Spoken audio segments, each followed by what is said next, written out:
qui nous a fait, qui nous a pétris de la terre. Tout homme est une histoire sacrée, l'homme est à l'image de Dieu. Ton amour nous a façonnés, tirés du ventre de la terre.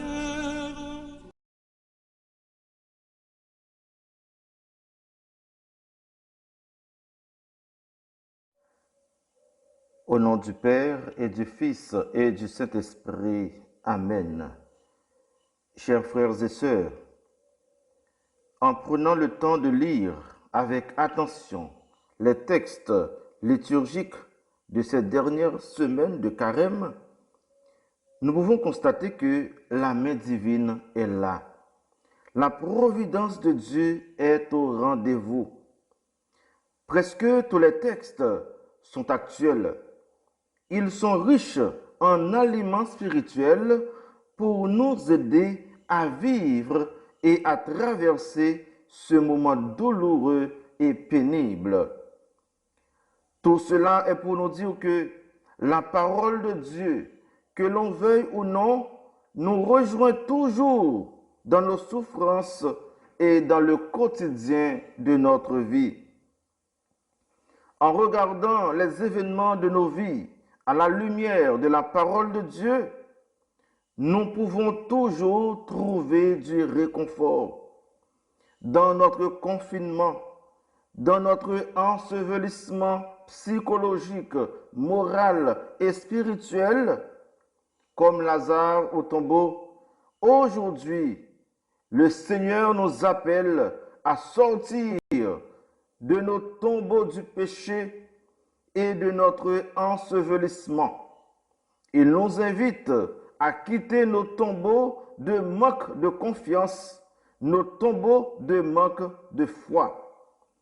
Pour ainsi dire, toute la pédagogie du récit évangélique de ce dimanche n'a d'autres objectifs sinon pour susciter la foi chez nous.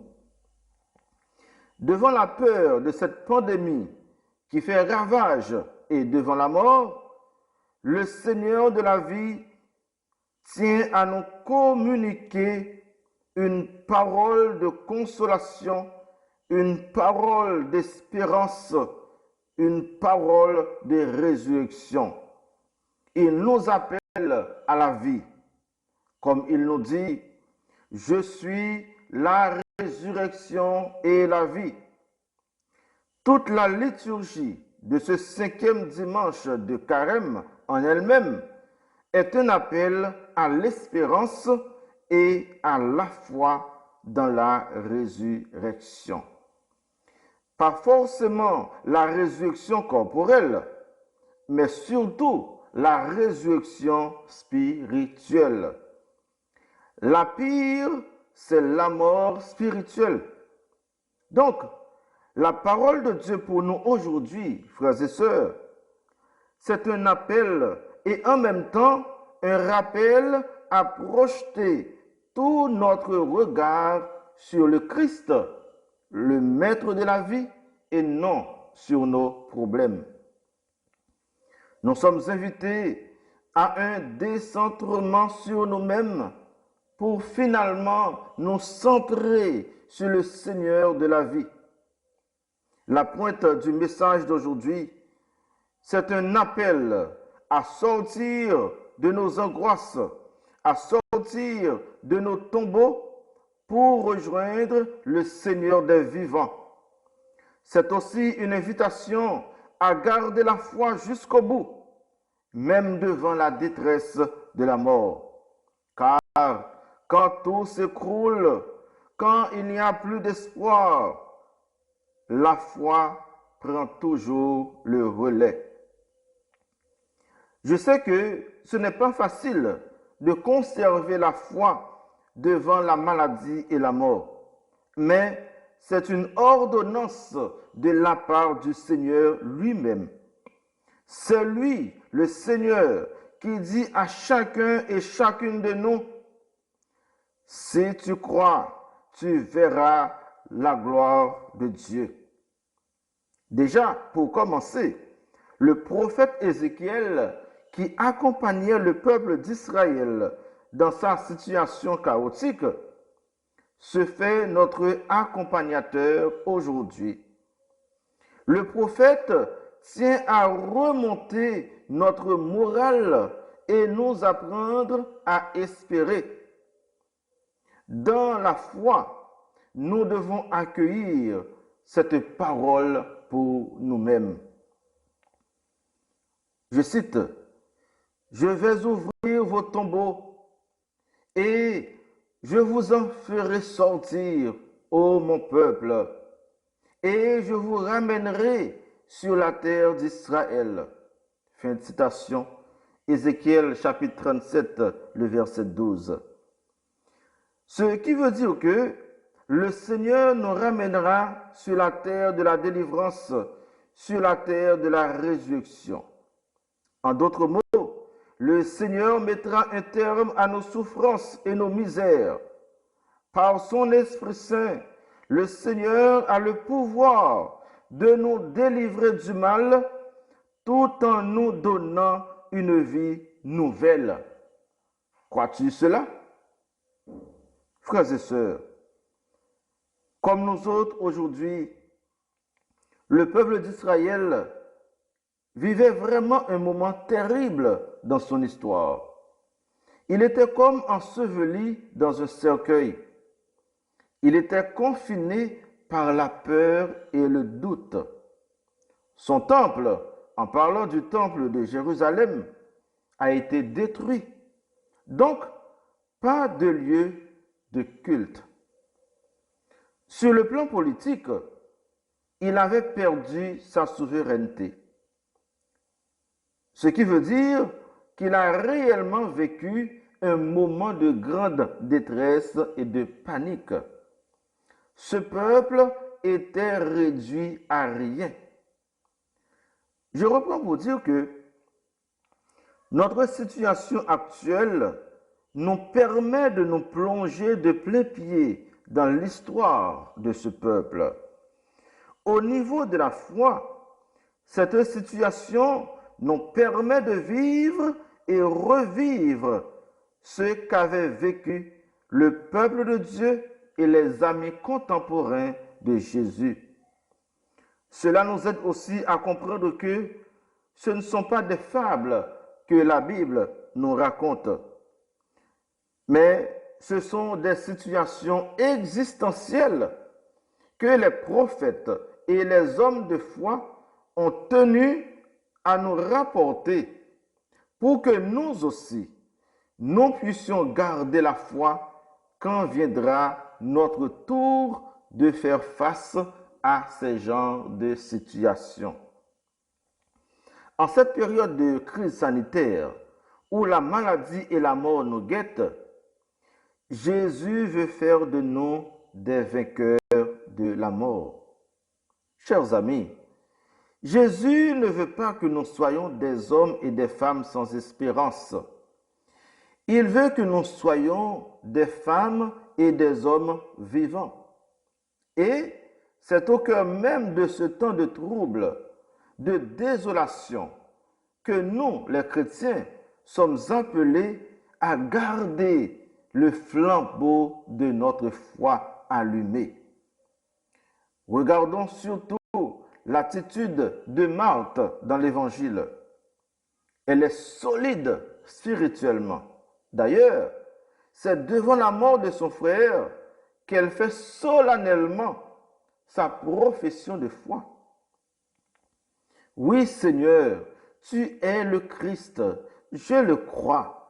Tu es le Fils de Dieu, celui qui vient dans le monde. C'est la même profession de foi que Pierre en Matthieu chapitre 16, verset 16. Vous pouvez vérifier dans votre Bible. Et c'est au nom de cette foi que Pierre nous disait, « Soyez toujours prêts à rendre compte de l'espérance qui est en vous. » 1 Pierre chapitre 3, verset 16. Rendre compte ici peut être synonyme de rendre témoignage de la foi. Rendre témoignage, ce n'est pas seulement quand tout va bien, c'est aussi quand tout va mal. C'est surtout quand la tempête de la maladie et la mort se déchaînent. Tout le temps, nous parlons de rendre témoignage. C'est peut-être, je dirais, le bon moment de prouver notre conviction. N'est-ce pas? Comme dit le proverbe, on n'apprend pas à nager sur le sable. C'est-à-dire que ce n'est pas en marge de nos réalités de vie que nous allons prouver au monde notre foi. Ce n'est pas dans les moments de tranquillité qu'il faut seulement parler de la foi. Au contraire, c'est au cœur même de l'océan de nos difficultés et nos peines. Jetons rapidement un coup d'œil sur la vie des premiers chrétiens et cela nous donnera une idée. Aussi bien que vrai, au cœur de nos détresses, de nos limites et de nos désespoirs, le Seigneur tient à nous témoigner encore son amour. Devant nos maladies et nos épreuves, le Seigneur ne prend jamais la fuite. Il est un Dieu responsable. Il restera fidèle à ses promesses. Comme vous pouvez remarquer dans l'évangile du jour, aussi loin qu'il soit, le Seigneur se fait le devoir de se rapprocher de la famille de Béthanie. Il vient partager les peines et les douleurs de ses amis. Ne sommes-nous pas aussi les amis, les frères et sœurs de Jésus? Si la réponse est non, c'est le temps de créer une amitié avec lui. Ou du moins, c'est le temps pour toi de quitter ton tombeau de croyance pour adhérer vraiment à la foi en Jésus-Christ. Il n'est pas trop tard. Les témoins sont là. Les croyants sont là pour t'aider à enlever cette pierre qui t'empêche d'en sortir. Et si la réponse est oui, je vous rassure que le Seigneur fera la même chose pour nous. Son amour pour nous, ce n'est pas un amour à distance. Ce n'est pas un amour virtuel ni théorique. C'est un amour vrai. Un amour qui se fait présence. Dans les bons comme dans les mauvais moments, chers amis, nous devons nous rassurer de cet amour ineffable et sans frontières. Frères et sœurs bien-aimés, Jésus nous aime comme il aimait son ami Lazare. Il nous aime comme il aimait Marthe et Marie. Au péril de sa propre vie, il veut se rapprocher de nos maisons et nos tombeaux pour nous rappeler à la vie et pour nous remettre sur nos pieds. Une seule chose qu'il nous demande, c'est de garder la foi en lui et de faire confiance à sa parole. Très souvent, nous chantons « Ta parole, Seigneur, est vérité ». Plus que jamais, nous sommes invités à nous arrêter sur cette chanson pour découvrir la profondeur, la hauteur et la largeur de l'amour de Dieu. Comme pour Marie et Marthe, Jésus comprend nos chagrins et nos incertitudes. Et il veut sécher nos pleurs et nos larmes. Il veut imprimer sur nos visages la joie divine. Comme il a fait pour Lazare, nous aussi, le Seigneur veut nous faire sortir de l'héritage de la mort du péché pour nous faire habiter définitivement le pays de la lumière éternelle. Alors, aujourd'hui, frères et sœurs bien-aimés, à l'instar de Marthe, faisons une belle profession de foi pour accueillir cette vie nouvelle que Jésus nous donne par sa mort, sa résurrection et par son ascension dans la gloire. Comme disait saint Thomas,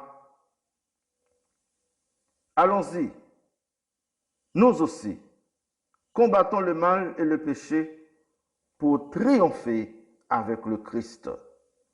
Au nom du Père et du Fils et du Saint-Esprit. Amen.